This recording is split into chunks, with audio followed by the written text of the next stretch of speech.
Break के बाद आपका एक बार फिर से स्वागत है। आप देख रहे हैं बात बोलेगी, और बात बोलेगी में आज हमारे साथ हैं जनता दल यूनाइटेड के राष्ट्रीय प्रवक्ता शिवानंद तिवारी, जिनसे हम बात कर रहे हैं उनकी राजनीति के बारे में, लालू यादव के बारे में, नीतीश कुमार के बारे में, चुनावी संभावनाओं के बारे में। एक बड़े नेता के बारे में आपने अपने विचार और अपनी समझ को आपने रखा है। दूसरे बड़े नेता जिनके साथ आप काम कर रहे हैं, नीतीश कुमार, उनके बारे में आपकी क्या राय है? मोटे तौर पर अगर उनके 3 गुण गिनाने हों तो आप क्या कहेंगे? देखिए, ये सिर्फ मेरी व्यक्तिगत बात नहीं है। एक मुख्यमंत्री के रूप में नीतीश कुमार ने बिहार की जनता के सामने, देश के सामने अपने आप को साबित किया है। ये नीतीश कुमार मुख्यमंत्री बने तो उनको वही तंत्र मिला काम करने के लिए जिस तंत्र के रहते हुए बिहार में लोग कहते थे कि जंगल राज कायम हो गया है, दहशत और आतंक का वातावरण है। उसी तंत्र के सहारे नीतीश कुमार ने इस प्रदेश में मैंने सुकून का राज, मैंने भय मुक्ति का एहसास जो है वो कराया। उनकी नेतृत्व शैली में कौन से 3 खास बात है? ये खास बात नहीं है जी, उनका विजन है। उनके पास विजन है एक, तो ये पूरा काम आपको विजन के अभाव में दिखाई देता है। उनको शासन चलाने का एक उनके पास गुर है। मैं इसको थोड़ा सा कैप्सूल फॉर्म में देख रहा हूँ। नहीं, हमको मैंने बात नहीं समझ में आई। जो सारा काम हुआ है वो विजन के और बगैर विजन के या बगैर नेतृत्व के गुण के सरकार चलाने की जो सलाहियत होनी चाहिए उसके बगैर इसको कैसे नीतीश कुमार हासिल कर सकते थे? और उन्होंने साबित किया है अपने आप को। जी, ये तो लोग मानते हैं कि जो लालू यादव का राज था उसके मुकाबले नीतीश जी के शासनकाल में काम बेहतर हुआ है, लेकिन ये भी कहा जाता है कि जितना काम हुआ है उससे कहीं ज़्यादा उसका ढिंढोरा पीटा गया है। मीडिया के सहारे बिहार शाइनिंग दिखाया गया है। ये बिहार शाइनिंग का आप लोग जो इस्तेमाल करते हैं शब्द, एक आप लोगों ने पकड़ लिया है अटल बिहारी वाजपेयी के जमाने का शब्द। बिहार शाइनिंग की कोई बात नहीं है। जो बिहार में हुआ है वो सबके सामने दिखाई दे रहा है। जितना हुआ उससे ज्यादा दिखाया गया। अब ये तो फैसला जनता करेगी। हाँ, ये फैसला आप हम इस टेबल पर बैठ कर तो सकते नहीं है। अब तो जनता की अदालत में सारे लोग मौजूद हैं और जनता इसके बारे में फैसला करेगी। हाँ, लेकिन मीडिया पर बहुत खर्च किया गया है आपकी पार्टी की सरकार के द्वारा। आपके यहाँ कुछ पैसा वैसा नीतीश कुमार जी भिजवाते हैं क्या? नहीं, हमारे यहाँ तो नहीं, लेकिन आपके रिकॉर्ड ही बताते हैं। और कहाँ भिजवाते हैं? आपके रिकॉर्ड ही बताते हैं कि इतने करोड़ रुपए मीडिया में विज्ञापन और इन सब विज्ञापन तो सरकारें देती है। लेकिन कौन ऐसा प्रदेश है? बिहार के अखबारों में कर्नाटक सरकार का विज्ञापन छपता है, तमिलनाडु सरकार का विज्ञापन छपता है। सरकार की जो उपलब्धि है और सरकार जो कार्यक्रम चलाती है उनके बारे में जनता को बताने के लिए विज्ञापन तो देती ही है। जी शिवानंद जी, ये एक बात ये भी है कि आपने दल ही नहीं बदले, अपना विचार भी बदला है आपने, खासतौर से बीजेपी के संबंध में। आप बीजेपी के कटु आलोचक रहे हैं और अब देखिए, हमको नहीं लगता है कि आपने कहाँ से मेरे बारे में ये बैकग्राउंड बनाया है। जब विचार बदला है, ये मैंने विचार बदलने की बात आपने कैसे कह दी? नहीं बदला, एक तरह से मैं बीजेपी के बारे में आपके वही विचार हैं जो 10 साल पहले थे।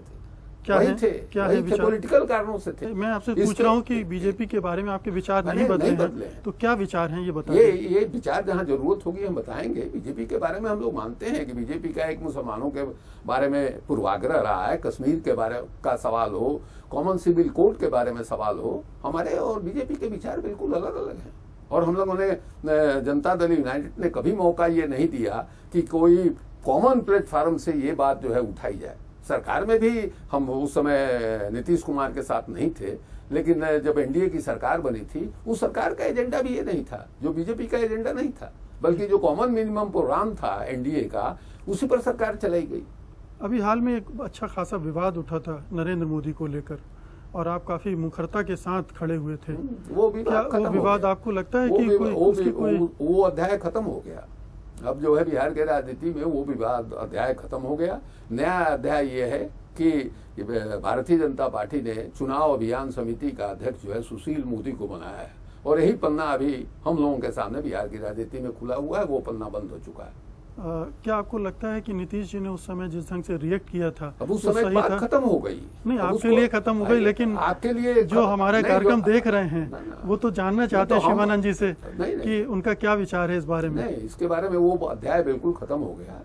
ये कोई जरूरी नहीं है कि जो जानकारी आप हमसे लेना चाहिए। आप असुविधा महसूस कर रहे हैं उस प्रसंग पे बात करने के लिए? नहीं, आपको अधिकार है हमसे सवाल पूछने का, लेकिन उतना ही अधिकार हमको भी है जिस सवाल का हम जवाब नहीं देना चाहें उस सवाल का जवाब नहीं। शिवानंद जी, आप पब्लिक लाइफ में ठीक है, लोग दर्शक जो हैं, जन मतदाता हैं, वो जानना चाहते हैं। ये आप तय नहीं कीजिएगा, आप अपनी बात, व्यक्तिगत बात कर रहे हैं, वो ठीक है। मेरे लिए हमने जो कहा वो एक चैप्टर क्लोज हो गया है और हमको लगता है कि मीडिया बार बार उस चैप्टर को सामने ले आकर के, जो बात खत्म हो गई है, हम और बीजेपी मिल करके चुनाव लड़ रहे हैं और हमारे बीच में एक विवाद पैदा हुआ, उस विवाद को हमने सलटा दिया, उसकी चर्चा बार बार करा करके उस विवाद को पुनर्जीवित करने में मीडिया को क्या इंटरेस्ट है, ये बात हमारे समझ में नहीं आती। आपको घबराहट हो रही है कि ये पुनर्जीवित हो जाएगा तो दिक्कत होगी? कोई घबराहट नहीं। तो फिर क्यों नहीं डिस्कस कर रहे? क्यों डिस्कस करें? हर चीज डिस्कस नहीं किया जाता। मीडिया के अलावा बिहार की जनता कहीं हमसे सवाल नहीं कर रही है। हम सड़क पर जाते हैं, पब्लिक प्रोग्राम में भाग लेते हैं, कहीं कोई ये हमसे नहीं पूछता है। ये सवाल सिर्फ मीडिया में ही क्यों पूछा जाता है? भाई, बिहार के जनता के लिए अगर ये सवाल अहम होता तो हम जहाँ जाते वहाँ सवाल आपको लगता है पूरा मीडिया आपके विरोध में खड़ा है? नहीं, पूरा मीडिया को ऐसी खबर जिससे एक सेंसेशनाइजेशन पैदा होता है, दिए खबर। हाँ, वो दिया तो हम ही कह रहे हैं कि वो खबर खत्म हो गई। आपकी पार्टी के नेता बोलते रहते हैं, इसीलिए हम कह रहे हैं भाईजान कि वो खबर हमारे लिए खत्म हो चुकी है। हमने उस विवाद को, एक विवाद पैदा हुआ था, निश्चित रूप से विवाद पैदा हुआ था, पूरे बिहार ने, पूरे देश ने उस विवाद को देखा, वो उस विवाद को दोनों दलों के नेताओं ने मिलकर के सलटा लिया, इसलिए वो अध्याय खत्म हो चुका है। उसी अध्याय को बार बार सामने ले आना हमको लगता है कि ये शिवानंद जी, आप इतने मुखर प्रवक्ता हैं, आपसे बिल्कुल दो टूक बातचीत की उम्मीद करते हैं लोग। आपको क्या लगता है? जवाब दो टूक मिलेंगे कि हाँ ये है तो ये इसलिए हमने किया है। यहाँ आप ढकने का काम कर रहे हैं, आवरण डाल रहे हैं। आप जो है चाह रहे हैं कि जो विवाद खत्म हो चुका है उस विवाद को जिंदा करने में हम आपकी सहायक की भूमिका मेरी कोई दिलचस्पी इसमें नहीं है। नहीं है तो मेरी दिलचस्पी इस बात में जरूर है। उसी को आप क्यों चर्चा कर रहे हैं? आपकी दिलचस्पी नहीं है तो फिर इसको आगे बढ़िए, आगे की बात की जाए। क्यों आप बार बार उसकी चर्चा कर रहे हैं? इसलिए लगता है कि जरूरत से ज्यादा दिलचस्पी आपकी उस बात विषय पर है। चलिए, मेरी दिलचस्पी अगर उस विषय में है तो आपकी दिलचस्पी उसको ढकने में है, ये मान लिया जाए। यहाँ पर हम तो कह चुके हैं कि भाई हमारे विराम खत्म हो चुका है। और अब फिर से वक्त हो चला है एक छोटे से ब्रेक का, लेकिन ब्रेक के बाद हम वापस लौटेंगे और शिवानंद जी से पूछेंगे कि लालू प्रसाद यादव की मुख्यमंत्री पद की दावेदारी को किस तरह से देखते हैं और राष्ट्रीय जनता दल और लोक जनशक्ति पार्टी के बीच जो गठबंधन हुआ है उसके बारे में क्या सोचते हैं। आप कहीं मत जाइए, हम फौरन लौटते हैं।